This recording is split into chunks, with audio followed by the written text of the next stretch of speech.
Hello there folks, welcome to the Tech Battle, and today we are looking at a monitor. This is a Dell U3419W, a ultra-wide monitor. Now, as more and more people are working from home, your home office or desk setup becomes that much more important. Granted, this does not apply for everyone, but for those of you who are affected by this, the monitor is a major, if not the most important part of the setup. It's not like before either way. You can work from home a day or two a week and can take it easy on those days, listening to music, playing games. All the time doing work.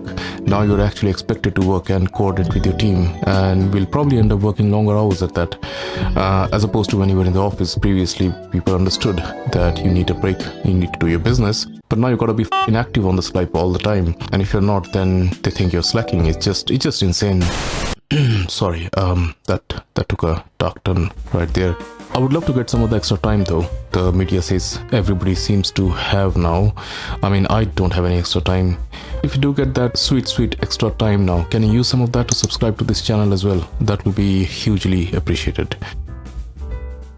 So this particular model sells for around $650 to $700, depends on your region, which is a bit pricey compared to some of the other monitors, especially in 2021, given it was released around 2018. Comes in a box like this. It's a bit beaten up, I know, but for once it's not because of the rough handling by the courier company. It's just that my kids took a fancy to this box for some unknown reason, but I digress. Packaging otherwise is quite good and should give it good production. The package also includes a HDMI cable, a DisplayPort, USB-A, and a USB Type-C cable, which is good to see.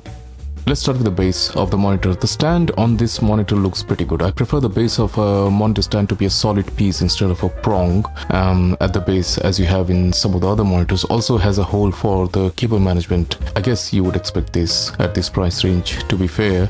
So Dell calls it an ultra-wide monitor, and that is because it has a 21:9 aspect ratio, and it is a 34-inch screen as well. So before buying it, make sure you have enough space on your desk. For reference, the screen next to it is a LG 27-inch 4K monitor. I hope that gives you a good idea on the amount of space this monitor will occupy on your desk.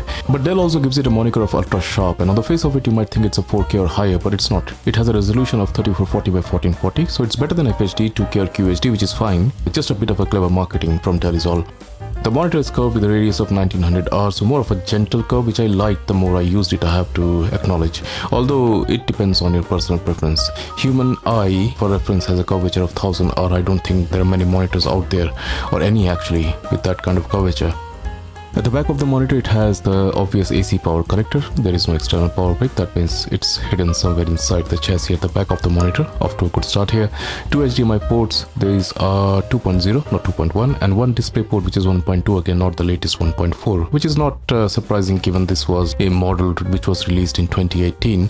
One USB-C port, which also provides up to 90 watts of power, audio line out, two USB upstream ports, two USB downstream ports with power charging, which is interesting. And you also have two more USB ports on the left side of the monitor. Actually, is it on the left or the right? Well, it depends on your perspective really, isn't it? So lots of port, which means it's especially useful if you happen to use it with a laptop with very few ports and don't want to buy an external USB hub. It also has two 9-watt speakers at the back, which are okay for inbuilt speakers, but they can go fairly loud. I will also run through a simple work setup you can have with this monitor later on in this video, so stay on for that if you're interested. The screen colors look very good and vibrant, as you would expect from a 60Hz LG IPS panel, but if you're used to looking at a 4K monitor, then you can make out the lack of sharpness very easily. It's more than fine though for most of the regular work, except for creative purposes. Panel on this is a native 8-bit panel with FRC or frame rate control, which allows this to perform at the same level as a 10-bit panel would in terms of color tones, and can go up to roughly 300 nits, about average for its type. The panel also has a response time of 5 milliseconds in fast mode and 8 milliseconds in normal mode, so not terribly fast either for the price. So these are pre-calibrated with a 99% coverage of the sRGB color space, and that's good, but it still doesn't make it okay for creative work, because if you are, then you're most probably using Adobe Color Space or something similar. Dell also sends its calibration chart, which gives it a delta of less than 3%. That's not bad, but you would ideally like to see a delta of less than 2. So TLDR here is that it's a good monitor for work, but if it's creative work, then this is not the monitor. Also, don't buy it if you're planning to use it for mostly gaming. It's a good monitor though for media consumption, as long as you're happy that your videos will have black bars on the either side of it due to its aspect ratio, because most of the videos are 16:9 and this one is 21:9. Display is TUV certified, which means it has a flicker-free display and a lower blue light emission compared to most of the other monitors. Some people are really sensitive to flickering. That means this monitor should be more comfortable for those long Netflix or YouTube's long work hours. Panel also has an anti-glare coating applied on it to help with reflections, which is needed more so due to its curved nature. At a stretch, you can use it to replace two average sized displays as well if you need to, absolutely, but I never used it because I just didn't feel comfortable enough doing that. This also has KVM, picture-in-picture, picture-by-picture, etc. all that other standard good stuff. Speaking of the menu buttons, these are over here, starting with the power button at the bottom right edge here, followed by 4 more buttons, so 5 in total. The last 2 buttons can be mapped to a custom shortcut of your choice. Here I have one mapped to input source selection and the other to change display color modes. In general, the buttons are laid out pretty well, but like me, if you're used to a knob or a nipple style controller, then it might take some time before you get used to them.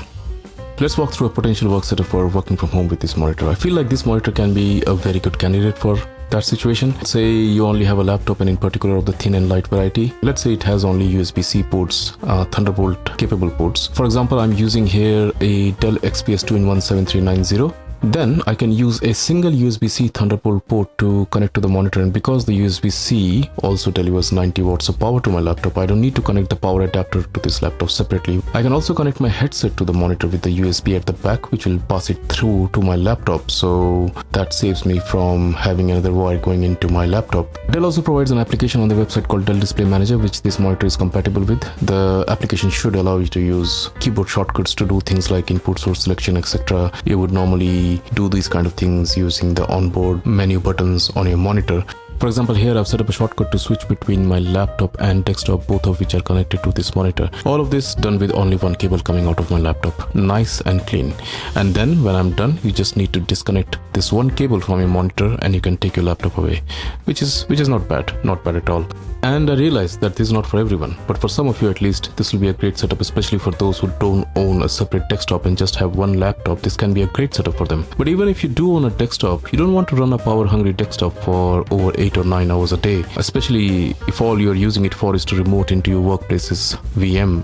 Normally, a laptop will be much better for that, with less power consumption and even less noise coming out of its fan. And this monitor can also help with its additional ports, so you don't need to buy that additional external USB hub for yourself. Of course, both HDMI and DisplayPort are a generation old, but it's okay considering this was released in 2018 and you're going to just use it for your work. The only thing is that you can get a very similar setup with some of the other monitors potentially for a cheaper price, but if you're willing to compromise on some of the features this provides, then maybe that will be a way to go.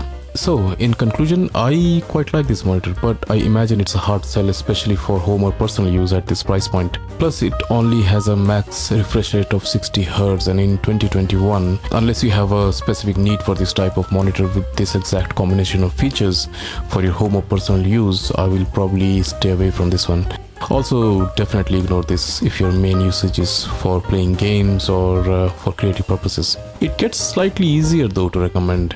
If you're looking to primarily use it for work, then it would be definitely in my list of monitors to consider, especially if you have only one laptop and say you don't have a desktop and don't want to buy an external USB hub. This can be a very good option in that case. And it gets even easier to recommend if you value a flicker-free display and low blue light emitting panel above everything else, then I would definitely consider it. Price aside, the monitor does everything it mentions on the tin and does it very well.